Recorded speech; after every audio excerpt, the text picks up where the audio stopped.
The Churches of Christ present Speaking the Truth in Love, a program bringing you life's answers from the Word of God. I'm James Johnston, the minister of Nettleton Church of Christ in Jonesboro, Arkansas. Our program is brought to you by the area churches which are listed at the end of the program. To help you grow in your relationship with God, we're offering free resources on both our Facebook page and our website. We are also offering an online Bible course at seekthetruthworldbibleschool.org. Our speaker today is Austin Monks, a Bible major from Crowley Ridge College.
There's a concept that just about everybody uses on a daily basis called object permanence, and it's necessary for everyday life. It's really just a fancy way of saying that things in the world continue to exist even if it's outside of your field of vision. That's what object permanence is. And really, it's a concept that you probably don't even realize that you have developed, because first of all, it's learned pretty early on, usually when you're about 8 months old. And it's one of the reasons that this is so important is because it's very important for us to realize that just because something is outside of our sight doesn't necessarily mean that it's gone forever. Say you've played peekaboo with a baby. If you've ever played peekaboo with a baby, you know that's a very entertaining game for them. You know, when you cover your face and the baby can't really see you, but then when you reveal your face, they're excited because they get to see you again. And the reason that the baby is so excited and so entranced by this game is because the baby actually thinks that you have stopped existing completely. The baby doesn't understand that just because you have hidden your face from them, just because they can't see you, it doesn't mean that you aren't completely gone. And they think that you have just completely ceased to exist. And the understanding that things in life still exist when you can't observe them is so vital, and that's why it's so important to learn that so early in life. And in a way, object permanence is very similar to faith. It's similar to faith in God because they both require confidence in the existence of something that isn't necessarily so easily observed. So Psalm 77 is what I want to talk to you about today. And the core message of this psalm deals with object permanence. It deals with faith as it relates to God. So this psalm was written by Asaph. He was a Levite. He was one of the people that David had placed in charge of the song service of temple worship. And he was a very prestigious kind of individual, somebody who wrote a lot of the psalms in Psalms. And it's very interesting because like a lot of the Psalms, it can be split into two sections where there's a bit of a more lamenting section and a section that's more focused on praise. And so I want to go ahead and read the first half of this. So Psalm chapter 77, verses 1 through 9 says as follows: I cry aloud to God, and He will hear me. In the day of trouble I seek the Lord. In the night my hand is stretched out without wearying. My soul refuses to be comforted. When I remember God, I moan. When I meditate, my spirit faints. You hold my eyelids open. I am so troubled that I cannot speak. I consider the days of old, the years long ago. I said, let me remember my song in the night. Let me meditate in my heart. Then my spirit made a diligent search. Will the Lord spurn forever and never again be favorable? Has His steadfast love forever ceased? Are His promises at an end for all time? Has God forgotten to be gracious? Has He in anger shut up His compassion? So as we see in this first half of this psalm, Asaph is in a very rough state of mind right now. He is so very troubled in his soul that he can't even speak. His soul is crying out for any sort of comfort, for anything that can give him peace, but yet he is not able to receive that. He is searching diligently, but time and time again, every time he searches for that comfort, he comes up short. He's not able to find that rest that he needs. And at the core of all of this depression and anguish and anxiety is this longing for God.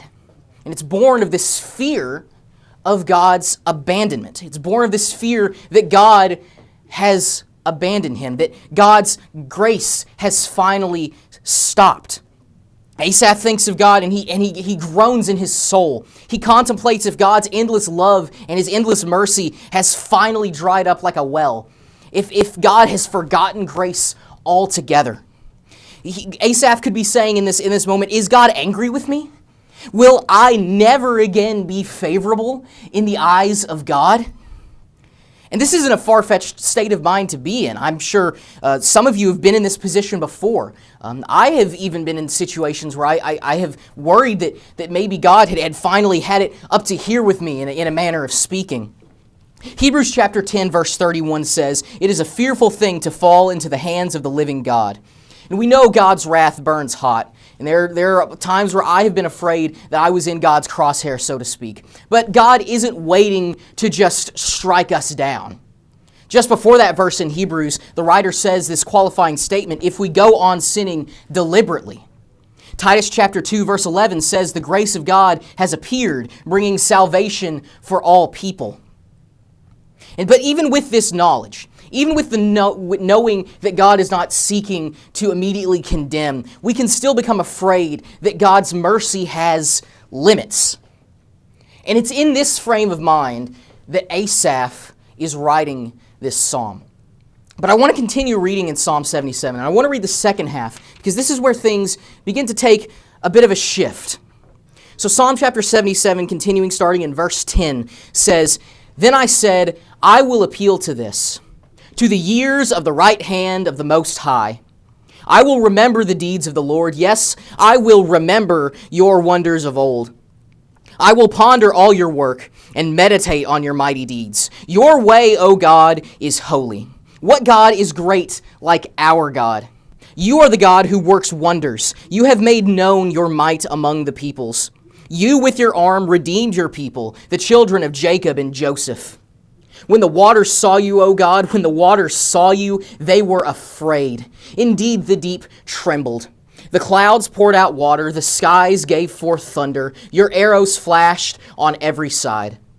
The crash of your thunder was in the whirlwind. Your lightnings lighted up the world. The earth trembled and shook. Your way was through the sea, your path through the great waters, yet your footprints were unseen. You led your people like a flock by the hands of Moses and Aaron." The perspective has shifted in this second half. Asaph he starts this second half by reflecting on the things that God has done in the past, and he's bringing our attention to God's glory. He makes note of God's holiness. He says, what God is great like our God? He's emphasizing God's works. He's emphasizing everything that God has done and how God's might is clearly shown to all people.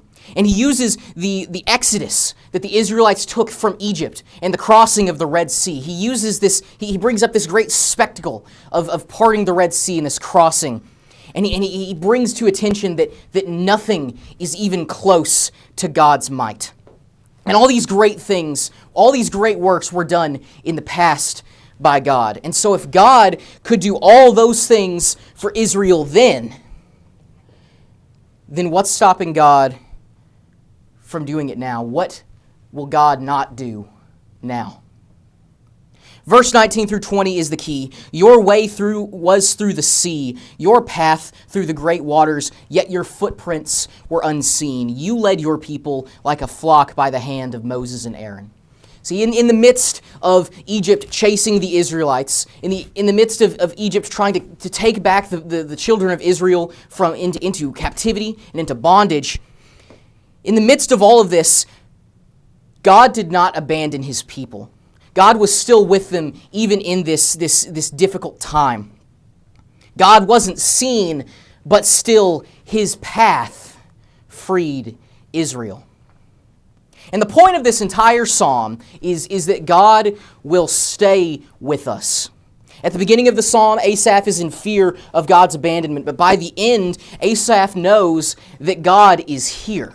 Asaph knows that God is going to be present, regardless of if he can see his footprints, regardless of if he can see his work, or if he is blind to it.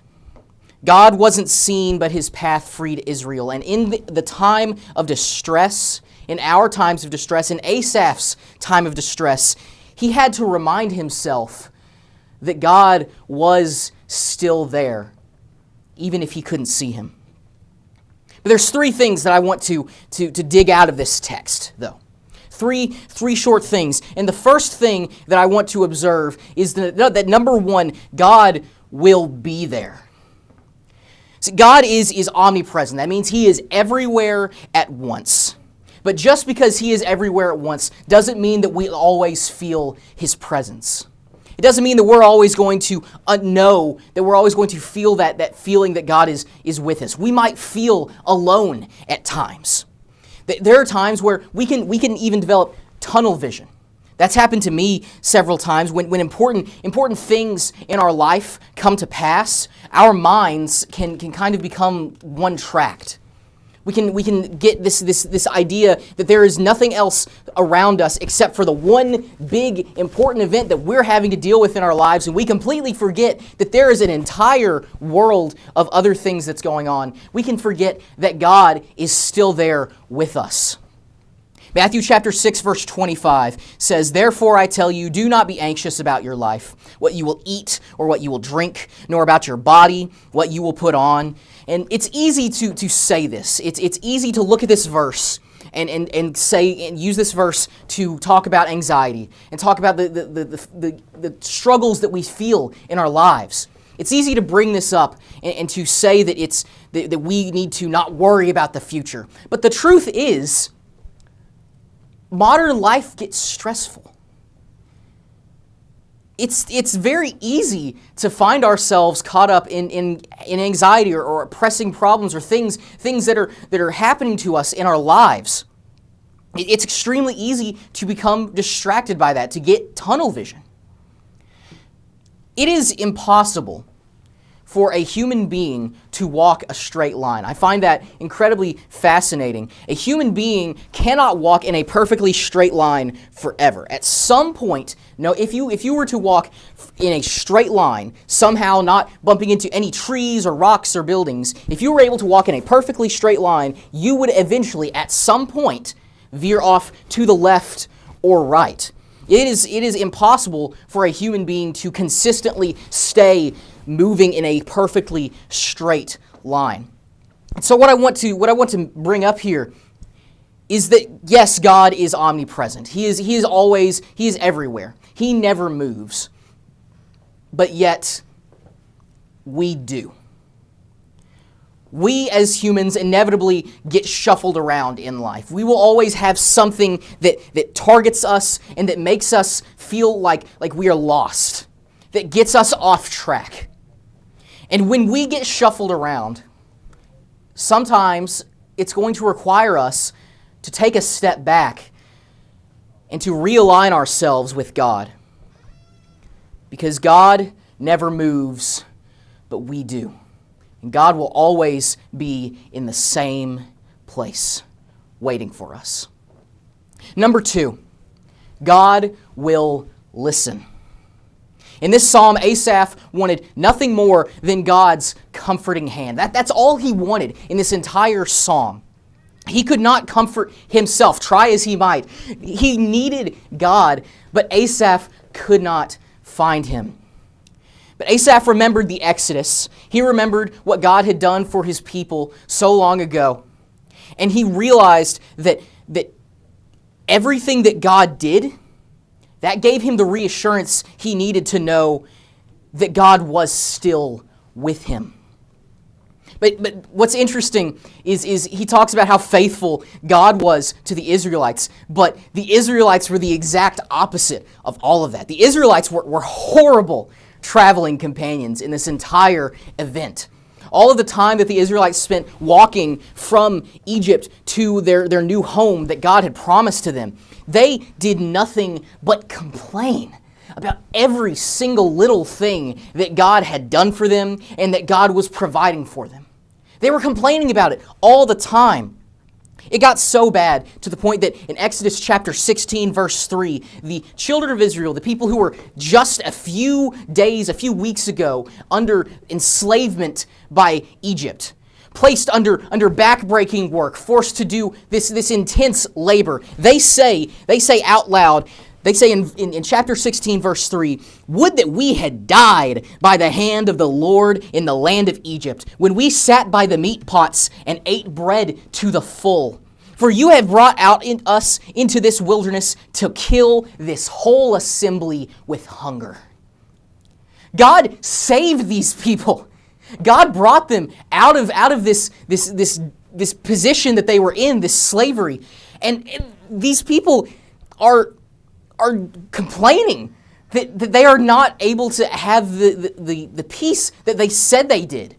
They were complaining in spite of all of this gift that God had provided to them, this freedom that He had given to them freely.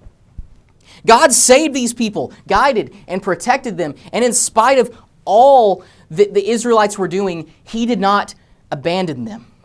In spite of all of the complaining and all of the anger, God did not abandon Israel. And so I ask, if God did so much for the needy and ungrateful Israelites, then how much more is God willing to do for somebody who is earnestly asking, who is earnestly pleading and praying to God for help? Not saying that we should expect everything that we ask for from God. I'm not saying that God will always give us everything we want, because sometimes God's answer is no. But what I am saying is that far too often we place limitations on the things that we ask of God. Far too often we don't ask God things out of fear that maybe that it's not the kind of thing that we should pray about. There is no limit to place on a prayer. We can categorize things in our lives that are prayer worthy and things that are trivial, but there is no reason for that.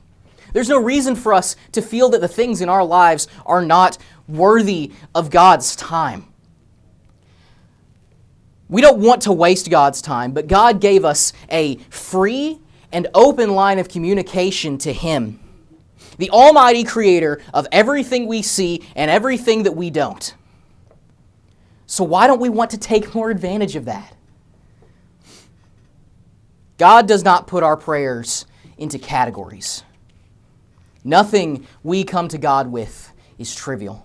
1 John chapter 5, verse 13 and 15 says, I write these things to you who believe in the name of the Son of God, that you may know that you have eternal life. And this is the confidence that we have toward Him, that if we ask anything according to His will, He hears us. Now, where in this verse does it say that God's only going to help with the important things? Where in this verse does it say that God's only going to help with the things that are completely and utterly significant to our lives and our well-being? We are not insignificant in the eyes of our Father. Nothing that we ask, nothing that we come to God with is insignificant. Nothing is too small for our Creator. Our lives are just as important as anyone else's, and our struggles are not ours alone to bear. We have God to thank for that. Finally, God will give you strength. It's extremely interesting how Asaph fears that God has abandoned him in Psalm 77. It's so interesting how he has this fear that God has completely forgotten him. But yet, right here in verse 4, it says that God is right there holding his eyelids open when he is too weak to even do it himself. In spite of all of the doubt, and in spite of all of the fear and anxiety that Asaph has, deep down he knows that God still hasn't left him. Asaph might not have recognized it at the time, but God was there in his struggles. There are times where we endure situations where we didn't think that we could. We may feel like we're just on the edge of burning out, but we have just enough left in the tank to run on fumes and push through to the end. There was a time in my most recent semester in college where I had a lot of work that I had to turn in the next day. And so I stayed up all night to get all of my work done. And in that moment, I would have said that maybe it was the caffeine that I was drinking. Maybe it was all of the preparation that I had put into studying that got me through that night. But maybe it wasn't anything that I did that got me through. Maybe it was God who gave me the strength that I needed to persevere and to get everything that I needed done. Maybe this happened to you. Maybe something stressful that you somehow managed to get through it in spite of everything that's going against you. And did you achieve that through sheer force of will? Did you achieve that through your own personal strength? Or was it through God that it was made possible? The truth is, God is our crutch. He holds us up. Like the man who helped Jesus carry his cross, God helps us to carry the weight on our shoulders. See, it all circles back to what I talked about at the very beginning of all of this. It all circles back to object permanence. God is not an object.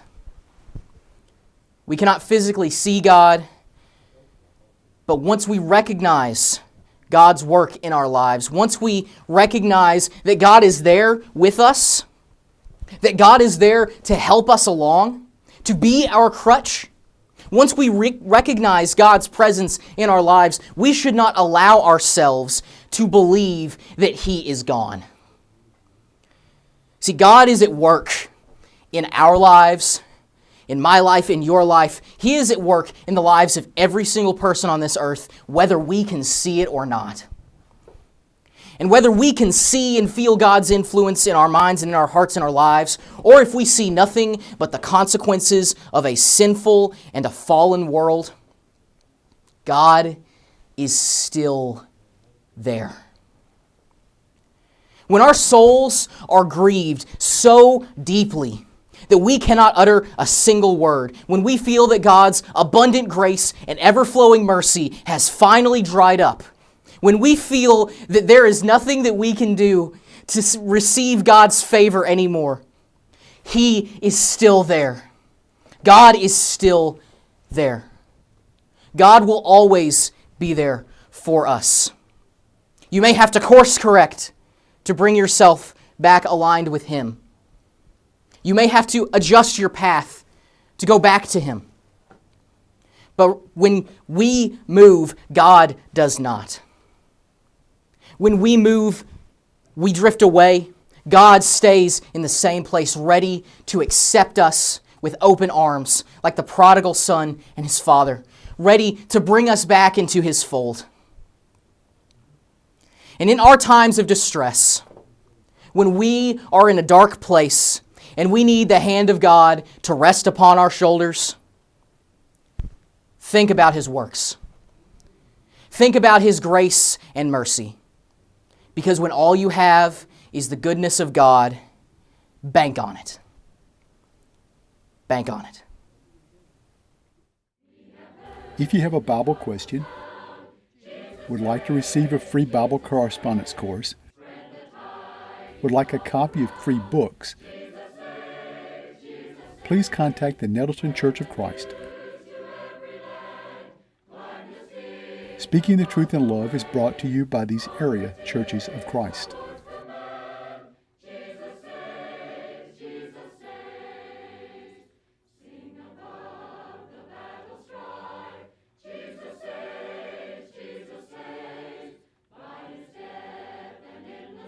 Speaking the Truth in Love can be viewed online at nettletonchurchofchrist.org.